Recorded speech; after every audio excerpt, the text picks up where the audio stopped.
Mr. Malagam, the chairman of the Nani Palkhivala Memorial Trust, Mr. Uday Kotak, the executive director and managing director, Kotak Mahindra Bank, our own group director, Dr. Uday Salunke, and friends from NMIMS, and obviously friends from V School. As I was telling our chief guest, Mr. Kotak, that we were expecting the students from JBIMS also, because very thoughtfully Swati Kapadia had extended an invitation to JBIMS because our chief guest is an alumni of Jamnalal Bajaj. But maybe there has been some communication gap, and that's how they have not been able to make it. Be that as it may, on behalf of Wellington Institute of Management, V School Now, we have great pleasure in welcoming you all here. We are particularly grateful to Mr. Malagam and Swati for having given us the privilege of hosting this event, which is a lecture series in Mr. Palkhivala's honor. So may I now request Mr. Yasdi Malagam to say a few words about the trust and this series. Mr. Malagam. Yeah. Good afternoon to all of you, and thank you for your presence here. I would briefly like to explain to you the objective behind these Nani Palkhivala lecture series. Now, as you know, the Nani Palkhivala Memorial Trust was established with twin objectives. One was to perpetuate his memory, and the second was to carry forward the causes to which he devoted his whole life. Now, we often remember Nani as a great jurist and as the defender of the Constitution. But we sometimes forget that Nani was also, in a sense, a conscience keeper of the nation. And through his speeches and his writings, he educated and inspired a whole generation of Indians. But his most preferred target was the youth of the country. And some of his most profound statements are to be found in the convocation addresses which he gave to universities throughout the country. In one of these addresses, he spoke of the treason of the individual or the treason of the intellectual. Now, what he said was that there are persons who, because of their intelligence, their education, and their training, are equipped to speak out loud and clear on the issues which vitally affect the nation. And their failure to do so is really a treason of the intellectual. In the last few months, we have been witnessing a somewhat disturbing trend in our country, when fringe groups in society are increasingly calling the shots. This is a trend which needs to be corrected. As someone wisely said, when small people cast long shadows, it means that sunset is near. A similar situation was witnessed in the United States in 1928, when Alfred Smith, the Democratic candidate for the presidential election, stood against Herbert Hoover, who ultimately became the president. Alfred Smith was a Catholic, and the US was a predominant Protestant society. And there was an insidious campaign against Smith, mainly because of his religion. So in one of his speeches, he made some comments which we think are worthy of note. He said, "This country cannot be successful if it ever divides on sectarian lines, if there are any considerable number of our people that are going to listen to appeal to their passion and to their prejudice, if bigotry and intolerance and their sister vices are going to succeed, it is dangerous for the future life of the Republic. And the best way to kill anything un-American is to drag it out into the open, because anything un-American cannot live in the sunlight. Now, this is really the sort of statement which he made, which we need to note. Public debate has always been the bedrock of any democracy.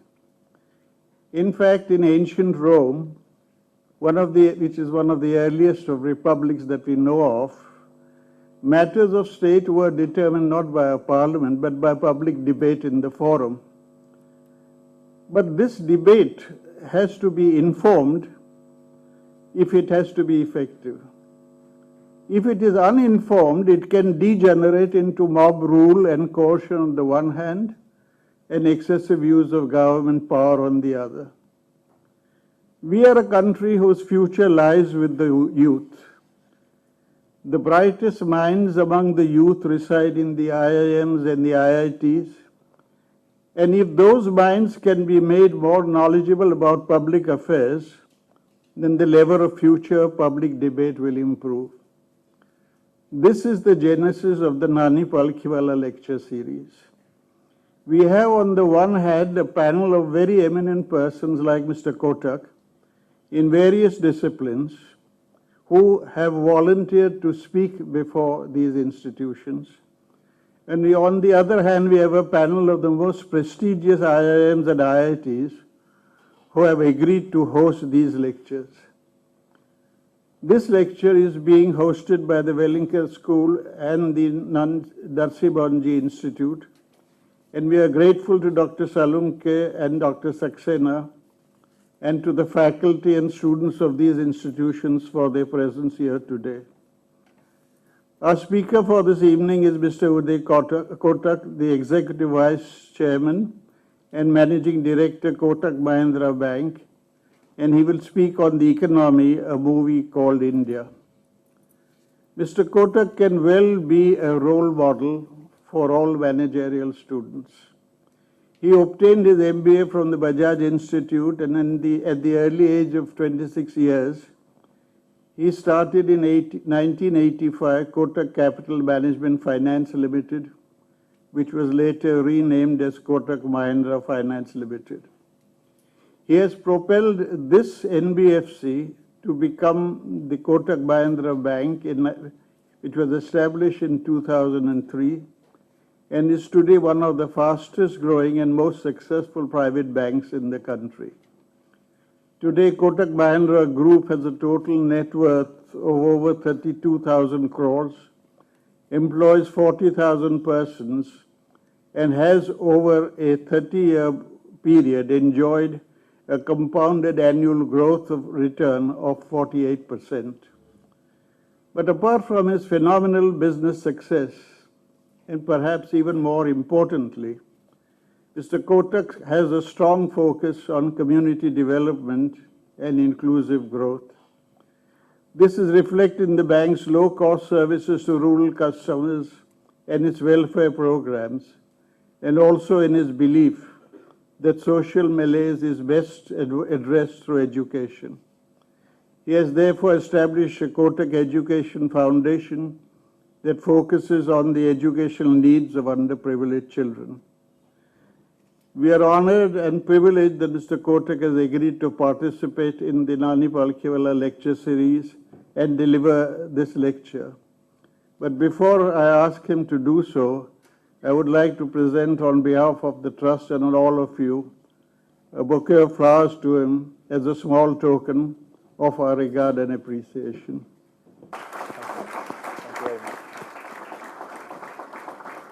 Thank you, Swati. Mr. Kotak, please. Thank you.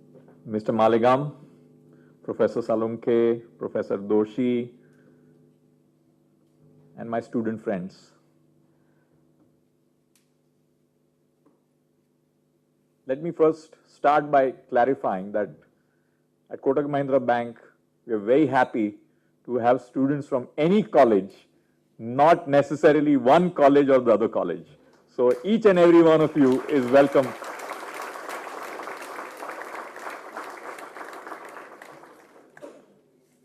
to be with us. And I take this opportunity to really say that I would love to see this younger generation begin to think boldly, aspirationally, and be out there to do things differently from what some of us may have done at our points of time at similar ages.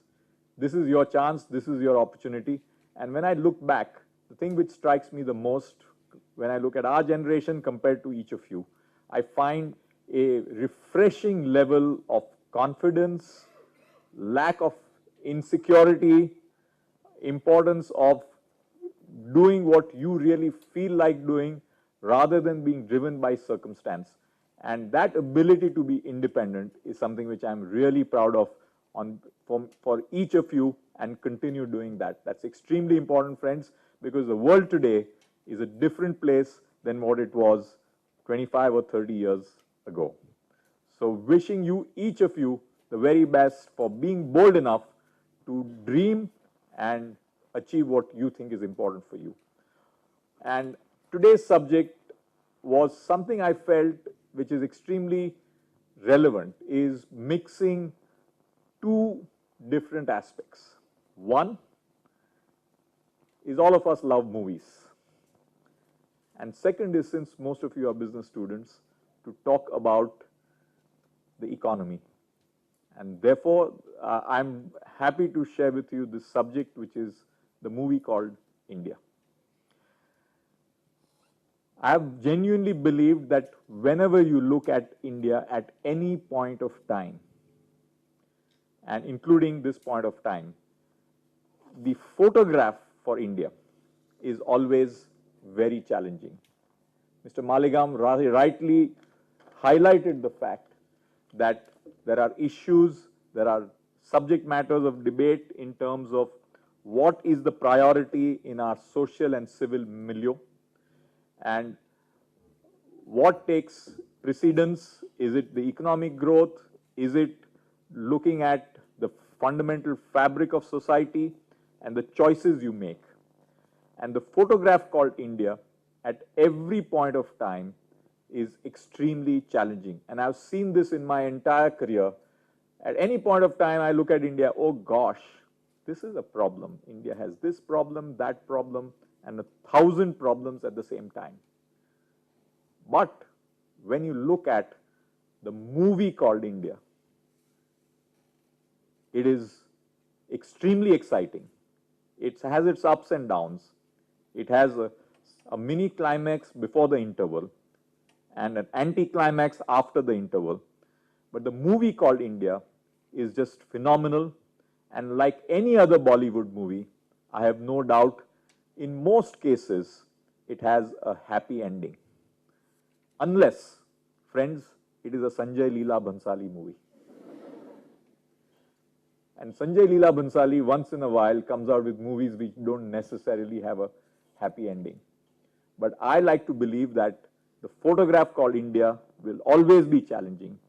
But the opportunity for each of you is to look through the photograph and create something which is a sustainable movie and with hopefully a happy ending. On that subject, I want to touch upon Nani Palkhivala. I was probably your age or younger, and the most fascinating day in my life would be the day after the budget, because that's the day Nani Palkhivala would have his annual gathering at the Brabourne Stadium to analyze the budget with all its nuances, and it would normally be packed because people wanted Palkhiwala's judgment on what the budget really said. And the stock markets, pundits, everybody took their calls on the budget based on Nani Palkhiwala's lecture. And Mr. Palkhivala was a lawyer, as you most of you would know, but had an amazing ability to actually traverse various professions and have a perspective on a variety of subjects, including the whole area of free speech, which Mr. Maligam talked about. And therefore, when we think about this movie called India in the context of Mr. Palkhivala, I think we really need to look at our responsibility to ensure that this movie is a huge success and a box office hit, but a movie with a meaning beyond little bit of romance and dance. And that's what we owe to our nation. And I sit back and ask the question, actually taking off from what Mr. Maligam said, at this point of time, first looking at the global situation and then the Indian situation. I do believe that the global situation is one of the most precarious situations we have seen for a long, long time. And there are many reasons for that. One of the reasons is that there was excessive exuberance in the world till 2008, which led to the global financial crisis. And the first shoe in the world dropped in 2008. And what the quick fix to this shoe dropping was a very simple thing which central banks worldwide did, is they started printing money. So in order to get out of the problem of debt, they printed a huge amount of money in the world, and basically it was like a steroid, a medicine which was a steroid, and they tried to basically cover all the problems of the world by essentially throwing money. Professor Ben Bernanke's famous nickname is Helicopter Ben, the man who actually did a series on the depression and came to the view that the depression of the 30s could be could have been avoided by actually throwing money, dollar notes from the helicopter. He did the same thing, but he called it in the modern day language as quantitative easing, or QE.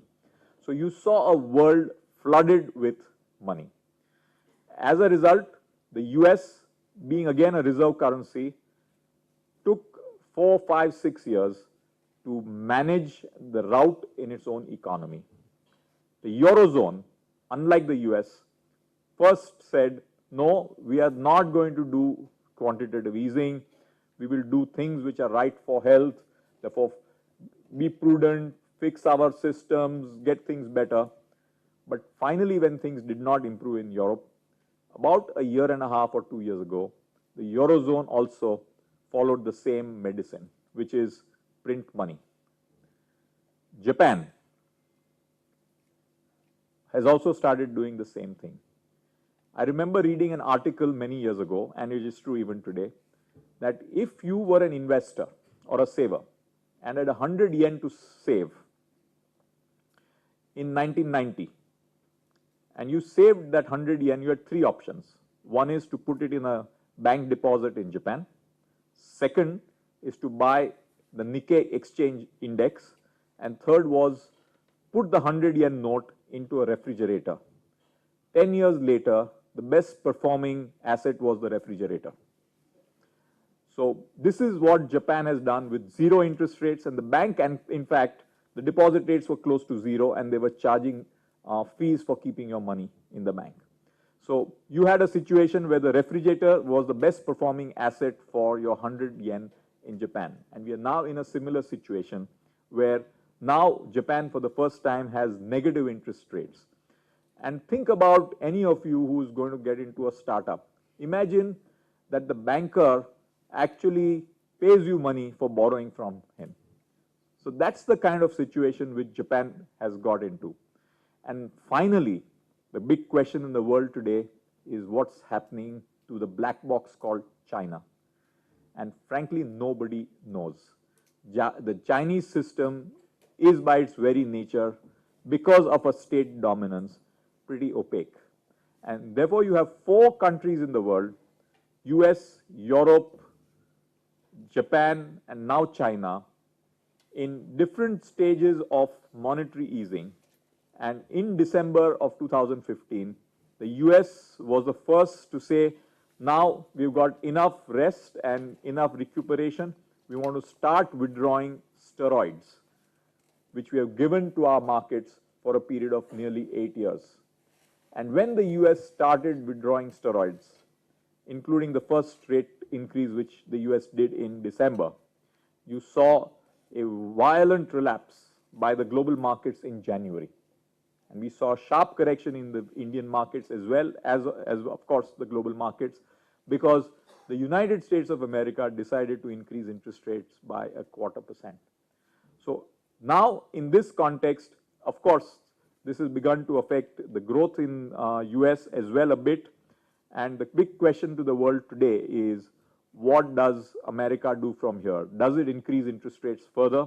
In December, the view was the US will increase rates 4 times in 2016. The more moderate view now is the US will increase interest rates at the best 2 times in 2016. And the famous saying that if the US sneezes, the world gets a cold is absolutely true.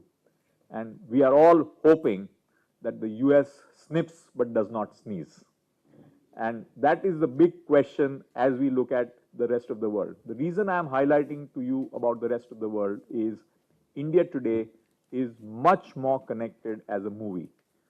Bollywood is getting much more influenced by Hollywood than before, including Priyanka Chopra, who's spending a lot more time there. Therefore, friends, keep an eye on Hollywood if you want to follow Bollywood as well. Okay? So similarly, in the economic world, you're seeing this close correlation between global markets and the Indian economy. That brings us now to the village called India. And the key issue is, how does India look roughly about 2 years after a new government came to power in May 2014? And there has been a lot of debate. Have अच्छे दिन come, not come, आ रहे हैं, आने वाले हैं, धीरे धीरे आ रहे हैं, lots of questions. And here, the first question, and I would ask the students and the professors at management schools, I'm sure you got many economic geniuses here, a very simple question. Over the last 1.5 years, we have changed the basis of our GDP measurement. As a result of which, we have seen an increase in our GDP growth at the point of shift of 2.2%. So the question in everybody's minds, and I'm not challenging the statisticians who have made the GDP numbers, does this feel like a 7.5% GDP economy? If it's a 7.5% GDP economy, what are we worried about? This is the fastest growing economy on the planet. And where is the question of slowdown? There should be queue of companies outside management schools wanting to grab students at whatever salaries the students want. 7.5% GDP economy feels different. So we have then got to ask the context, that are we a 7.5% GDP economy, or really, if you went by the old series, somewhere in the 5 to 5.5 range if old series was followed. We have no way to compare because the old series has been dismantled. Therefore, keep this in mind, friends, a 7.5% GDP on the old series would have been between 5 to 5.5. And without necessarily saying that the new numbers are wrong, because I have no statistical basis to say that, this does not feel in real life like a 7.5% GDP economy. The second important debate is the business model with which we are going forward to build our economy. And it is here that we have to ask the question about and I'm talking in the economic terms, I'm not talking in the terms of social mindset. What is our business model? And I will share with you a discussion which Mr. Larry Summers was in India in December, and he's spoken at many places.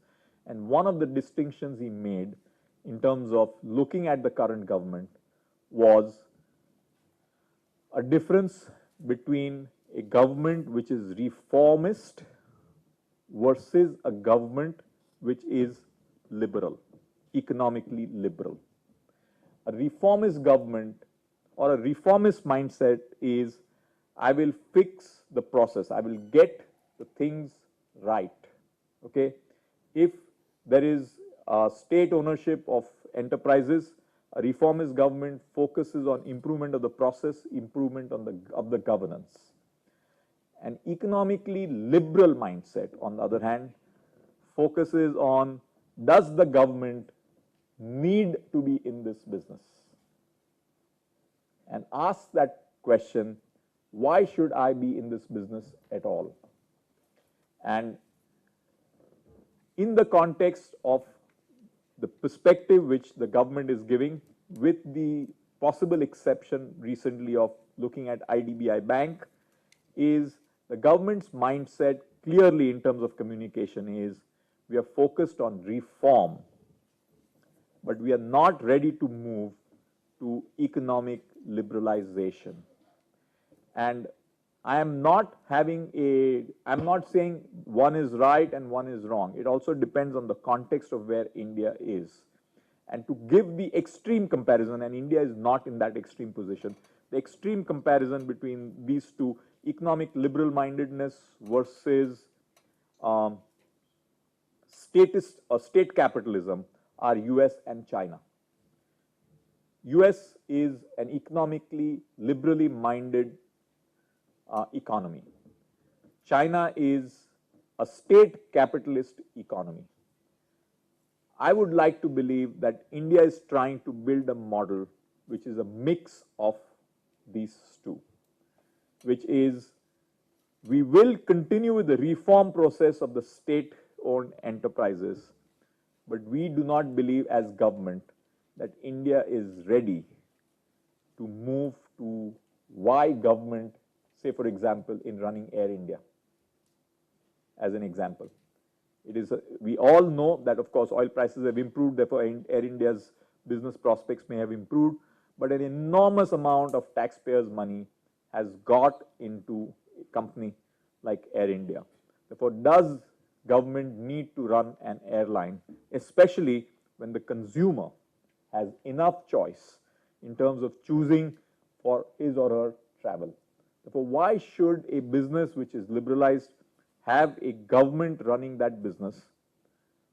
And if the government wants to promote routes where private sector is not finding it economic, it can create structures of incentives and or subsidies where it allows, where it makes it possible for private sector to go. But let me again, when I mention about economic liberalism, and therefore essentially it comes to trusting markets, that markets can create a fair system or a platform for value, that it will help people to determine fair value. Free markets do not mean no regulation. The system for an economically liberal society is free markets with strong and sound regulation, because that is the trust which is needed through fair and sound regulation for investors and savers to feel free dealing on markets. And it's not just equity markets, bond markets, agricultural markets, every aspect of our day-to-day life. How do you ensure that the marketplace is fair and consumers and customers can trust it? That is where the importance of regulation is. My personal view is that India is still not ready for truly free markets, and there could be justifiable arguments for that. One of which is that there is a very large proportion of Indian population which still doesn't even, is at a stage where it does not even understand or care about markets. It is focused on its day-to-day livelihood. And therefore, we may be still in an early stage for a free and a liberal marketplace. And just as China built itself through dominant state capitalism, India may have to have reasonable, harsh hand of the state in the interim as one possible argument. Therefore, you really are at, I mean, as students, you need to debate this question that for our future, at this point of time, what is the appropriate Indian model?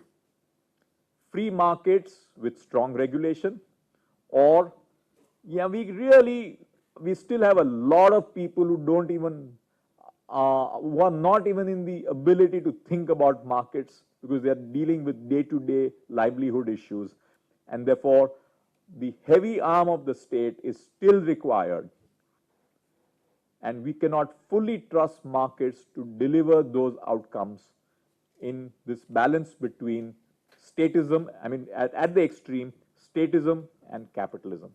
And we are at that crucial juncture of this debate.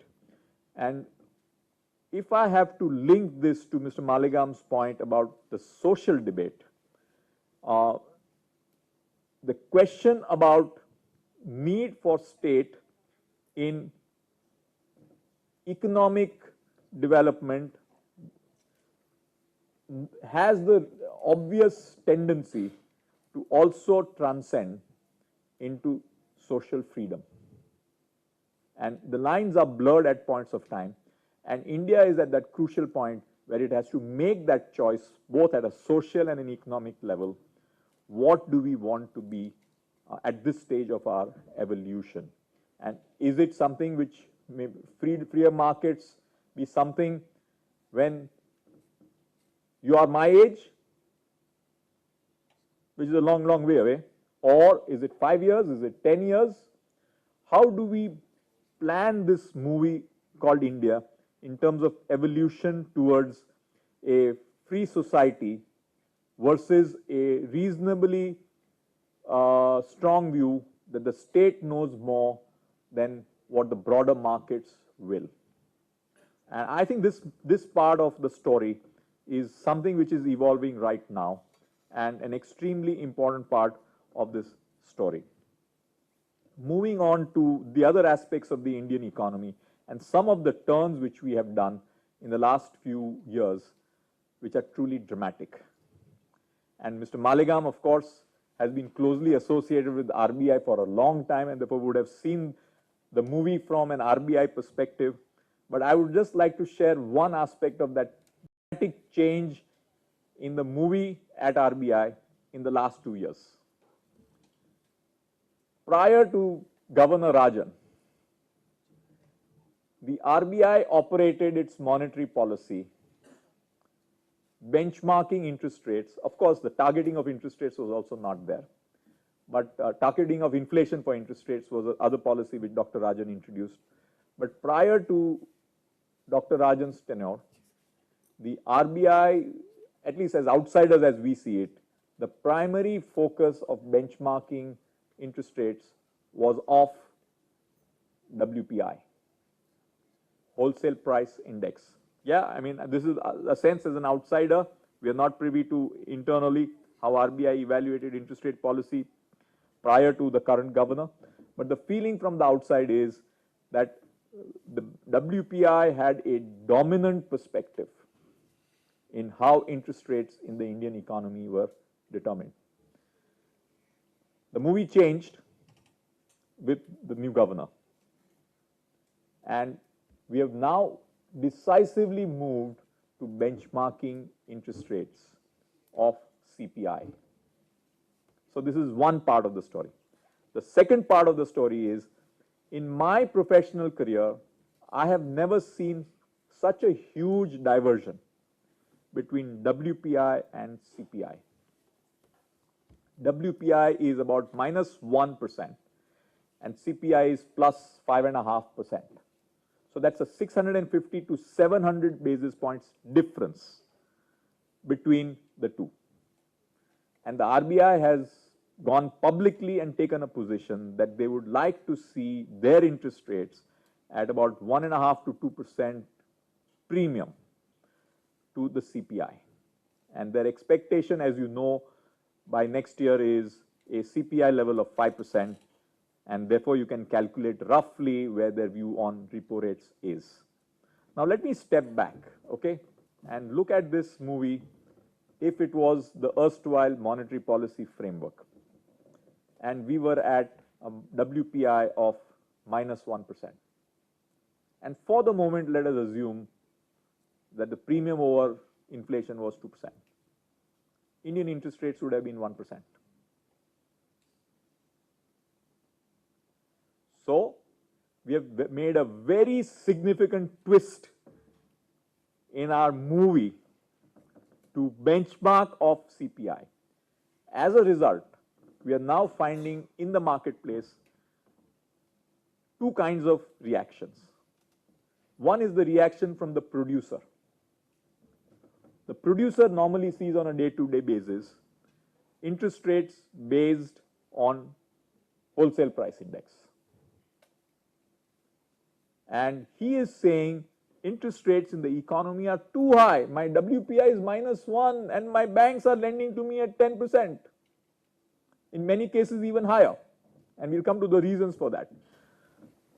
The consumer, on the other hand, is happier, or the saver is a little happier, and he or she is seeing more stability on returns on savings. Now, what has this done? And again, it is important from you, for your point of as managers, as to think about this. This has led to a significant growth of financial savings in India. Historically, money would move into real estate, into gold.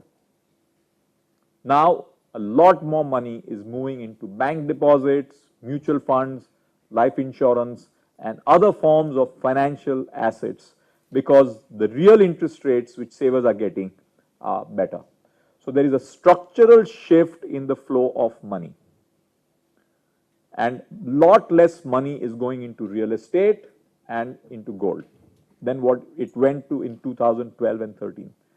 As a result, what this is doing is it is depressing prices of real estate. And frankly, I do believe that's not necessarily a very bad thing in the short run. Because one of the problems in major cities was real estate prices were out of control.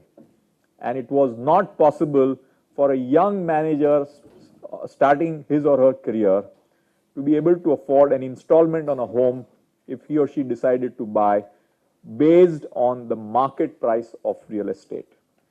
If those prices moderate to the level where over a 10 or 15 year period, young managers can buy a home and not too far from their workplace that it takes them 2 hours to come, it will make a big difference on sustainability of real estate in this country. And I therefore feel that moderation of real estate prices, which is happening as we talk, is a good fundamental long-term story. However, in the short run, a lot of developers in the real estate industry are facing pressure. Third, because of this difference between WPI and CPI, which I talked about, it has led to another very strange situation on GDP growth. Normally in India, the standard view was that if GDP is growing at 7, that is real GDP is growing at 7%, a 6% inflation would mean nominal GDP is growing at 13%. Okay? So on a day-to-day basis, when you feel the economy, you're feeling the economy in money terms, therefore on nominal GDP. So a 13% nominal GDP is what most of us Indians are used to. You talk now, for the September 2015 quarter, the real GDP was 7.4% and nominal GDP in India, instead of 13%, was 6%. This is because if WPI is negative, which has a high weightage in the deflator which is used, real GDP was higher than nominal GDP. So you were really in an economy which was, instead of growing at 13% nominal, was growing at 6% nominal. So one of the challenges is, how do you get nominal GDP higher? And for some of you who have studied this latest budget document, the estimate in the budget, and which is where there will be a challenge on revenue collection, the estimate in the budget, which is based on nominal GDP, is 11% nominal GDP as an estimate for 2016-17. If nominal GDP grows less than 11%, the amount of money on revenues from tax will be impacted. So one of the more aggressive assumptions relative to the current state of the GDP growth in nominal terms is the fact that the budget has assumed 11%, which is therefore expecting some pickup in economic activity and the narrowing of the gap between WPI and CPI. This -1 to +6, which is a close to 7% delta, is expected to narrow, and WPI is actually expected to go, by this assumption, to somewhat 3 to 4% positive.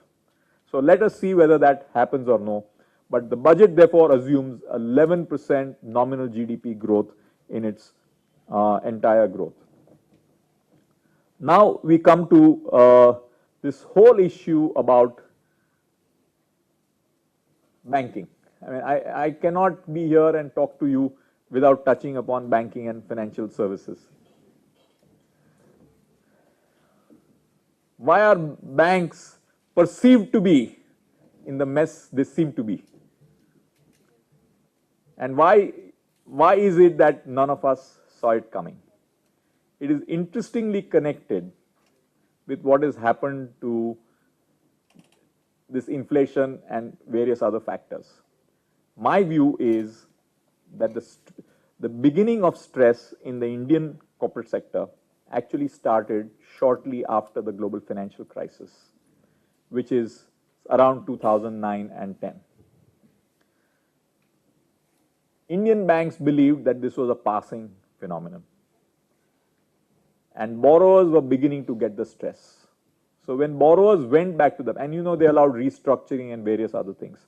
So when borrowers went back to the banks, banks were happy to do, say you were in 2010-11, banks were happy to do a 5-year restructuring. Now let's look at the case of a borrower who had 100 rupee debt.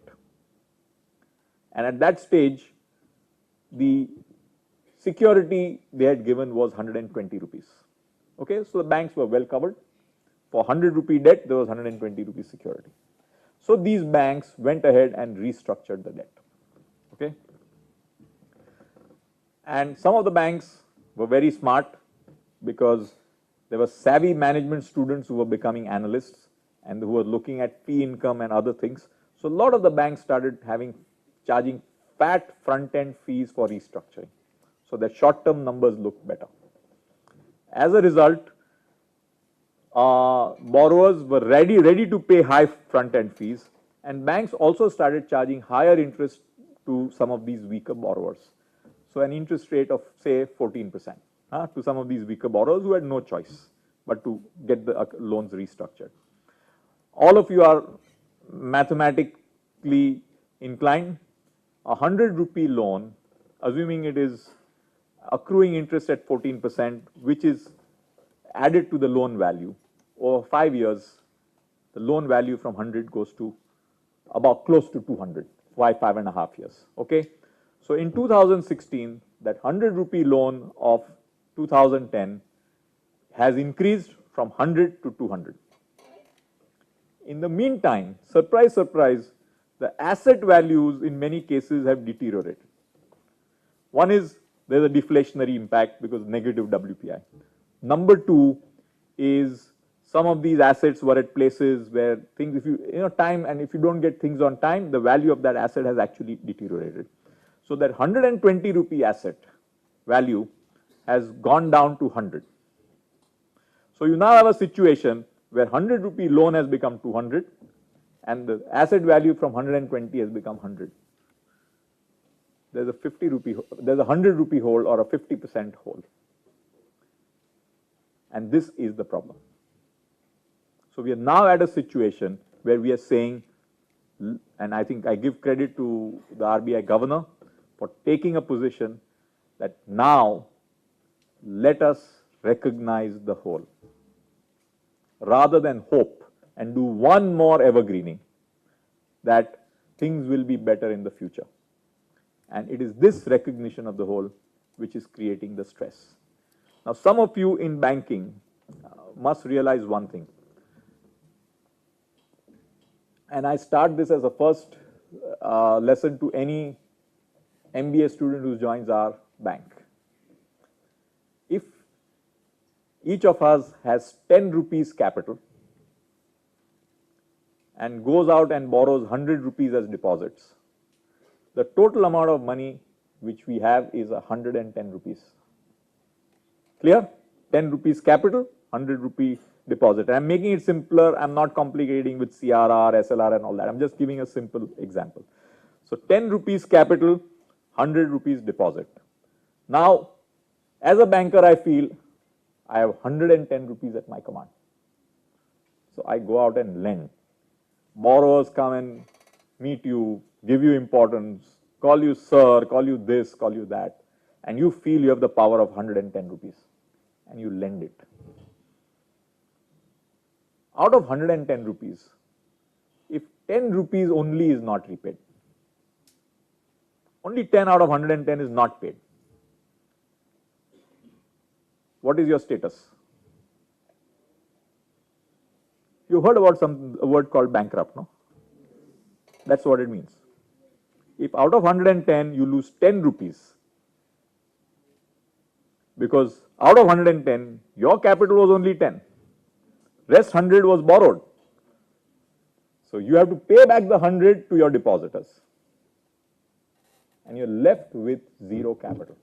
Now I'm giving you the extreme example of what can happen if 10 out of 110 does not come back.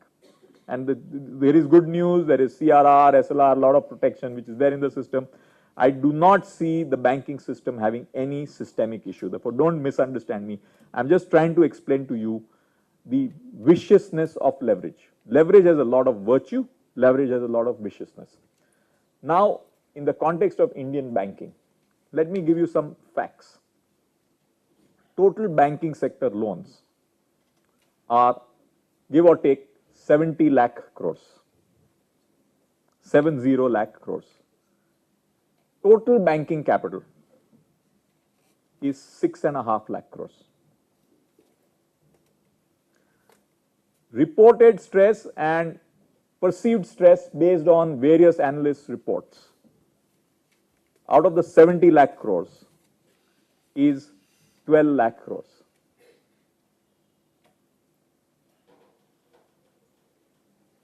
All 12 lakhs is not a loss because you have security, as I give you that example of.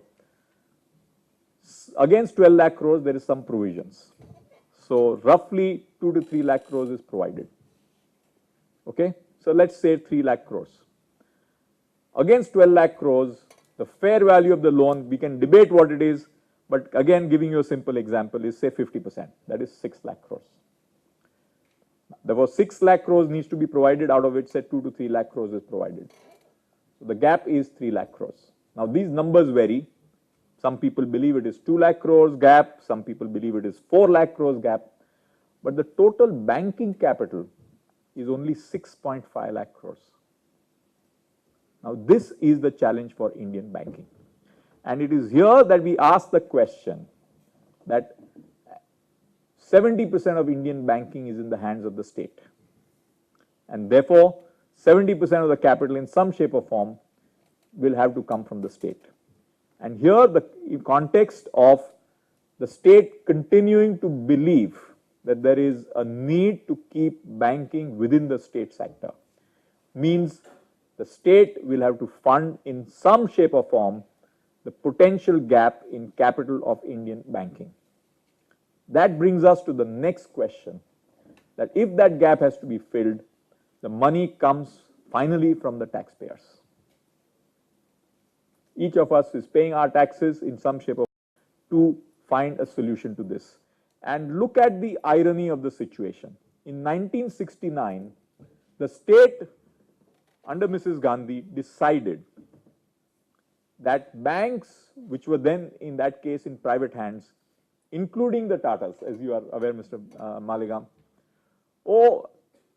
their banks are controlled by industry, and therefore banks are lending primarily to big business, and banks are therefore not lending to other sections of the society, and therefore banks must be nationalized. Today, friends, roughly 45 years after nationalization, the biggest cause of losses of public sector banks are big business. The very reason why public sector banking was set was to make sure money was available to rest of society and not just big business. But the biggest share of losses, friends, is big business. How do we justify it from the point of view of society? That here is a society which decided to create banking significantly in the hands of the state so that broader sections of society could be served, not only big business. And the fact of the matter is, the largest defaulters in Indian banking system are big business to state-owned banks. Of course, private sector banks also have some share, and this is one of the tragedies of the current situation.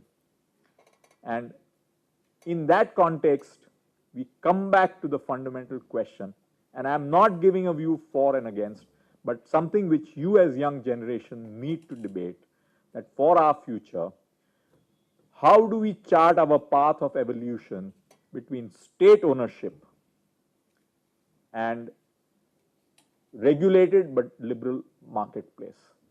And the answers are not easy. And as we go down this path, friends, my learning over the years is keep on asking the tough questions and have the courage to create a debate in society for being instruments of change. And I will end, and I will be happy to take some questions and answers after this. And I will therefore end by saying that one of the lessons I have learned in my life is based on a very famous quote, which I hold close to my heart, from George Bernard Shaw. And the quote goes like this: a reasonable man adapts himself to the world. The unreasonable man expects the world to adapt to him. Progress depends on the unreasonable man. With that, friends, thank you very much, and I'm truly honored to be with you here. Reddy from Bellinger School. My question was in the recent NPA, relating to the recent NPA write-offs. Previous year, NPAs from the PSU sector were around 2.67 lakhs. This year, they are around 3.6. And almost 45% of the net worth of the PSU banks will be written off if they are, will be wiped off if they're written off. And 25,000 crores has been, will be pumped in for recapitalization of the PSU banks. So what is your opinion regarding the adequacy of this amount, sir? Okay, Reddy from Bellinger School. My question was in the recent NPA, relating to the recent NPA write-offs. Previous year, NPAs from the PSU sector were around 2.67 lakhs. This year, they are around 3.6. And almost 45% of the net worth of the PSU banks will be written off if they are, will be wiped off if they're written off. And 25,000 crores has been, will be pumped in for recapitalization of the PSU banks. So what is your opinion regarding the adequacy of this amount, sir?